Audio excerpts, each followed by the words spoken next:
Alrighty, welcome back to operating systems. So, today we will have a record-breaking lecture time even if we do the slow version.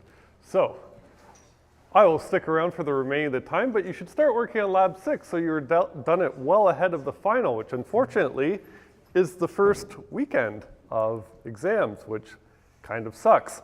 So, let's get to it. So, clock page replacement. Where we left off last time, we were talking about page replacement. We got to LRU, or least recently used, and we said it is too slow to implement. So, if we want to implement that, we're going to approximate it, and today is that approximal algorithm called the clock page replacement algorithm. So, how it works is there is just one key data structure. There is a circular list of pages in memory, so we're keeping track of all the pages in memory, and it's circular, so page 1 points to 2, points to 3, points to 4, and then if 4 is the last one, it points to 1, so it's all in a circular list. And then for each page, we also have a reference bit for each page. So on the slides next, how I present it, it'll be the number in light gray, because I'll just write both in the same box. And then thirdly, it has a hand, because it's called a clock, but it's really just an iterator pointing to the last element examined. And then how the algorithm works is if we have to kick a page out and do page replacement, so if it's not currently in memory, this is what we'll do. So we'll check the hand's reference bit, the page the hand's currently pointing to. If it's 0, that means that page hasn't been used in a while, and we kick that page out. We insert the new page there, set its reference bit to 1 since we just used it, and then advance the hand so that we don't try to immediately kick it out. And how it works is you essentially get one strike. So if the reference bit is currently 1, so the iterator is pointing to a page where the reference bit is 1, it's going to just set it to 0 and advance the hand and repeat the process until it finally finds a victim. And the reason that this is fast is because while the operation we want to make really fast is on an access or on a page reference, and all this does is on a page reference, it just sets that reference bit to 1. So fastest thing we can do on a computer is set a single bit. You would set it from 0 to 1 or 1 to 1, and then that means I've used that somewhat recently, and now it has another strike it can use against it. And we will see how that works. But this will also be done automatically by the MMU, so we don't even have to worry about setting that reference bit. It's done for us for free. So here is the example with the diagram. I suggest you always write this little diagram while you're doing it. So we will assume our physical memory, like before, can only hold 4 pages. We'll have a different series of accesses that are a bit smaller, and like before, we'll assume they're initially on disk. So how you start this is I like drawing a box for each page. The top number is the page number, and the bottom in the shaded box is the reference bit. It will only be 0 or 1. And then here, this is the circular list of pages, so this points to this, points to this, points to this, points to this, and then it goes around in a circle. If you want to look like a clock, draw the pointers in a circle. And then we have that hand iterator. You can point it wherever you want to initially. I like pointing it to the top because I don't know. And it looks like this. Initially, nothing is in memory, so I just have page 0 in there, which doesn't even exist. So how this is going to work is I reference page 1. It is not in memory. I need to bring it into memory, right? So the current iterator is pointing at this. Its reference bit is 0. It's also invalid. So I would place page 1 there, set its reference bit to 1, and then advance the hand so now it's pointing at the next one. Everyone okay with that? All right. So same thing's going to happen when I access element 2. Have to bring it into memory. Same thing's going to happen. I'm going to fill in page 2 at whatever the hand's currently pointing to, set its reference bit to 1, and then advance the hand. So after I insert element 2, looks like this. So far, so good? All right, so same thing with 3. I'll insert 3, advance the hand, insert 4, advance the hand. Now this is where it gets fun. So now I reference page 5, so I have to find something to kick out. If I follow the algorithm, what I have to do is look at what I'm currently pointing to. Is it reference bit 0? No, I can't kick it out, so I give it a second chance. I set the 1 to a 0 and then advance the hand looking for my next victim. So I still need to find something to evict. Now I'm pointing at this page, page 2, its reference bit is 1.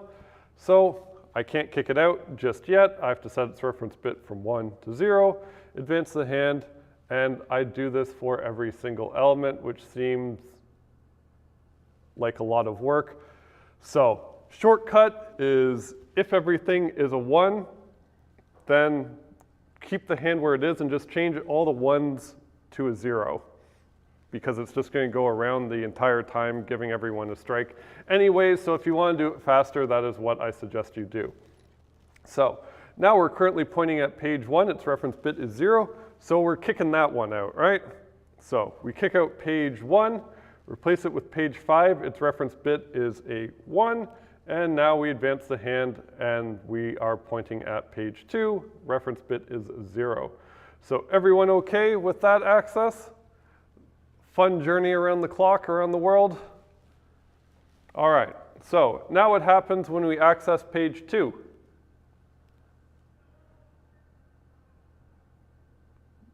Do we have to kick anything out? Do I have to change anything? Yeah, what do I change? Yeah. Yeah, I just changed the reference bit. It's in memory. It's just used, so I want to indicate that it's just used. I want to make this as fast as possible, so always remember if it's in memory, don't try playing with the hand iterator or anything like that. That is slow. We are doing the fastest thing we can do just to indicate that we have used it. So we access page 2, it's in memory. All we do is change its reference bit from a 0 to a 1. Now we access page 3. Same thing should happen, right? So its reference bit is 0. We change it to a 1, and it looks like this. Okay, so now is where it differs from first in, first out. Now we access page 1. We have to kick something out. Do I kick out? Well, what do I do?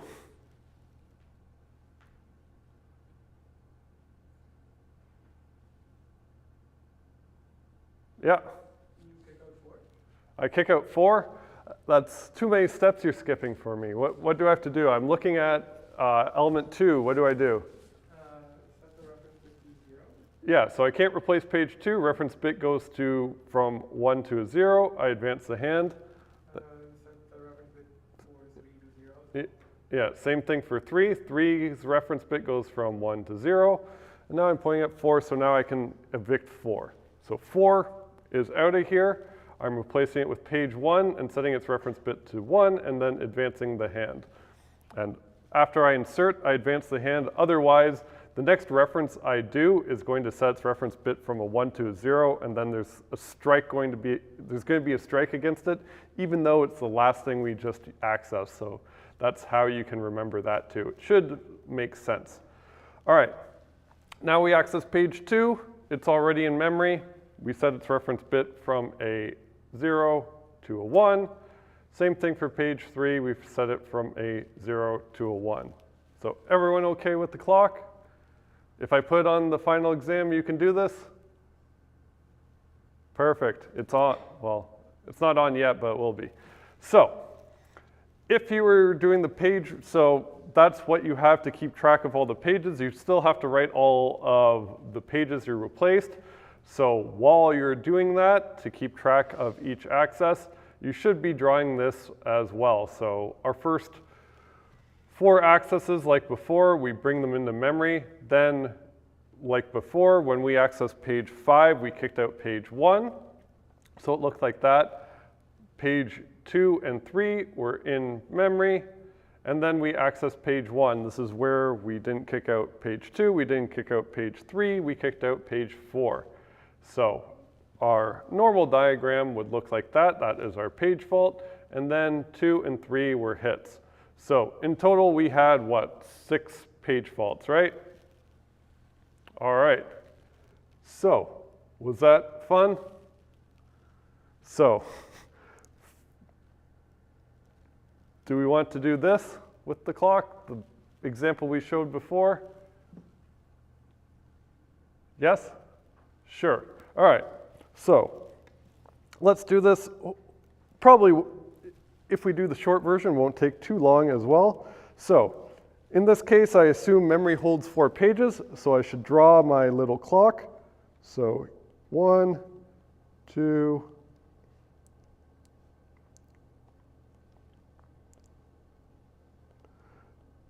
so here is my clock. So everything's pointing to the next element, and then my hand is currently pointing at some empty element. So if I access page 1, what do I do? Well, I inserted and moved the hand, right? So can we do the quick version of this? So the quick version is the first 4 accesses to unique pages. Well, they're just going to get inserted in that order. So I went 1, 2, 3, 4, and all the reference bits are going to be 1, and my hand is going to point at the original 1. So everyone okay with that shortcut? So that brings us, so we can write out all of the page faults here. So 1, 2, 3, and 4, and then these are the pages that are currently in memory. So now I access page 1. What happens?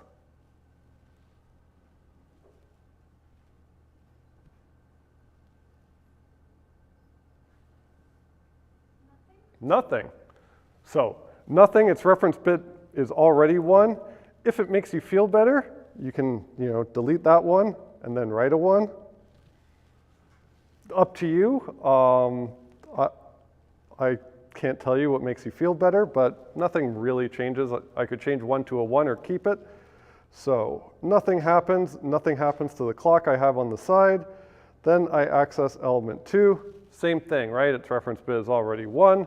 Nothing special is going to happen. All right, now we got the fun one. Now we access element 5. So should we do this the long way or the short way? Short way. Short way is everything has a reference bit as 1. Instead of going all around the clock, the short way is just to set that reference bit for all of them to a 0. So now my clock looks like this. All right, so what do I kick out for page 5? Page 1, right? So I'm inserting page 5. I'm kicking out page 1. So there you go, page 1. You have been kicked out.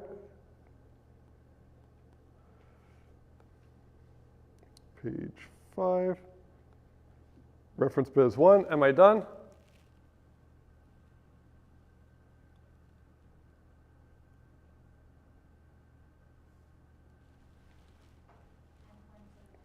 Yeah, I have to move the hand, right? If I didn't move it, I just inserted 5, it'd immediately get a strike against it. So my last step is after inserting it there, I have to advance the hand. So now after accessing element 5, it looks like this. Everyone okay with that? Cool. So now I access element, or page 1. What happens?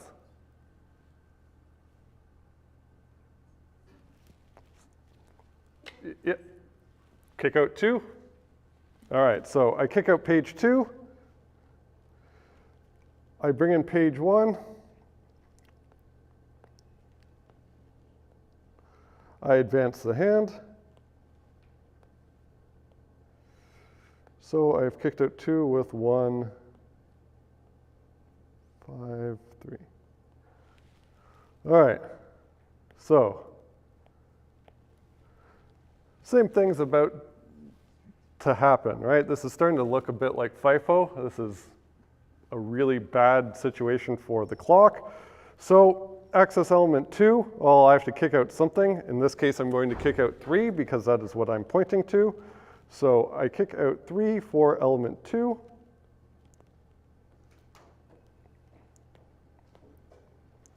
So see you later 3, I'm putting in 2. Set it to 1. Advancing the hand. So now, oh no, now I access element 3, right? Same idea. I have to kick out element 4 now for 3. So I put in 3, reference bit is 1, I advance the hand. I have now kicked out 4 for 3. Whoops, put that in red.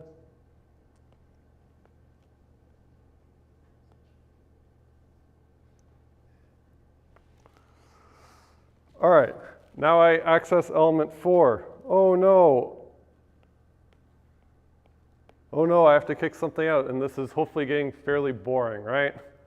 So, quick version of this, hey, it's in the quick scenario. All the reference bits are 1, so I don't have to do the thing where I go around the whole time. I know it's going to cycle the whole clock. So I'm going to change all the 1s to a 0 in the interest of time. And then, well, now I replace page 5 with page 4. So 4, 1, 2, 3.